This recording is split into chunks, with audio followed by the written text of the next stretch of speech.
मित्रों, जो आप सोचते हैं कि नीट में सेम क्वेश्चन रिपीट होता है, तो ऐसा नहीं है। पर कॉन्सेप्ट्स, एनसीईआरटी की लाइंस और डायग्राम्स हर साल कोई ना कोई रूप में जरूर पूछे जाते हैं। आज हम देखेंगे वो 50 हाई यील्ड कॉन्सेप्ट्स जिन पर आपको सबसे ज्यादा फोकस करना है। सबसे पहले एक बात क्लियर कर लेते हैं। एनटीए एग्जैक्ट क्वेश्चन कभी रिपीट नहीं करता, पर पिछले 10 सालों के एनालिसिस के हिसाब से लगभग 40 से 50% क्वेश्चंस प्रीवियस ईयर्स के कॉन्सेप्ट्स पर ही बेस्ड होते हैं। इसीलिए अगर आप PYQ पैटर्न समझ लेते हैं तो आपका आधा काम हो जाता है। जेनेटिक्स एंड इवोल्यूशन से सबसे ज्यादा लगभग 12 से 15 क्वेश्चंस हर साल आते हैं। उसके बाद आता है ह्यूमन फिजियोलॉजी, जिसमें इन 10 से 12 क्वेश्चंस होते हैं। रिप्रोडक्शन और इकोलॉजी दोनों में 8 से 10 क्वेश्चंस आते हैं और सेल बायोलॉजी से 6 से 8 क्वेश्चंस पूछे जाते हैं। अगर आप इन 5 चैप्टर्स को स्ट्रॉन्ग कर लेते हैं तो बायोलॉजी का बड़ा हिस्सा कवर हो जाता है। पहला हाई यील्ड कॉन्सेप्ट है जेनेटिक्स। मेंडल ने मटर के पौधे यानी कि पी प्लांट में 7 जोड़ी कॉन्ट्रास्टिंग ट्रेट्स का अध्ययन किया था, जैसे हाइट, कलर और बीज का आकार। ये फैक्ट नीट में अलग अलग तरीके से बार बार पूछा जाता है, इसलिए इसे मत भूलना। दूसरा इंपॉर्टेंट कॉन्सेप्ट है ब्लड ग्रुप इनहेरिटेंस। अगर दोनों पेरेंट्स का ब्लड ग्रुप ए बी हो तो बच्चों में ए बी या ए बी ब्लड ग्रुप आ सकता है, पर ओ नहीं आएगा।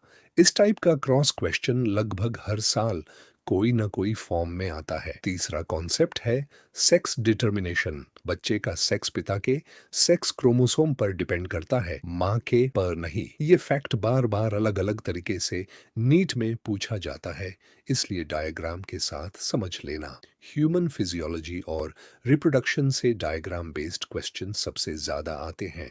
एनसीईआरटी के मेले और फीमेल रिप्रोडक्टिव सिस्टम के डायग्राम्स लाइन बाय लाइन समझ लेना, क्योंकि एनटीए इन डायग्राम्स से डायरेक्ट लेबलिंग क्वेश्चंस पूछता है। हार्मोन और ग्लैंड को मैच करने वाले क्वेश्चंस भी रेगुलर पैटर्न है, जैसे पिट्यूटरी ग्लैंड, थायराइड ग्लैंड और उनके हार्मोन्स। ये सब एक टेबल बनाकर याद रखो। एक सबसे इंपॉर्टेंट बात, बायोलॉजी के लगभग 90% क्वेश्चंस डायरेक्ट या इनडायरेक्ट रूप से एनसीईआरटी से ही आते हैं, इसलिए आउटसाइड मटेरियल की जगह एनसीईआरटी को लाइन बाय लाइन पढ़ना ही सबसे बेहतरीन स्ट्रेटजी है। नीट बायोलॉजी में क्वेश्चंस 4 तरह के होते हैं। पहले, डायरेक्ट रिकॉल क्वेश्चंस जो फैक्ट्स और डेफिनेशंस टेस्ट करते हैं। दूसरे, कंसेप्चुअल क्वेश्चंस जो प्रिंसिपल्स की समझ चेक करते हैं। तीसरे, डायग्राम बेस्ड क्वेश्चंस जो एनसीईआरटी के डायग्राम्स पर बेस्ड होते हैं। और चौथे, मल्टी कॉन्सेप्ट क्वेश्चंस जो 2-3 टॉपिक्स को जोड़कर पूछे जाते हैं। अब एक्शन लेने का समय है। सबसे पहले 2013 से 2024 तक के full length papers timed condition में सॉल्व करो। दूसरा, हर गलती को मिस्टेक लॉग में नोट करो। तीसरा, एनसीईआरटी को chapter wise line by line दोबारा पढ़ो।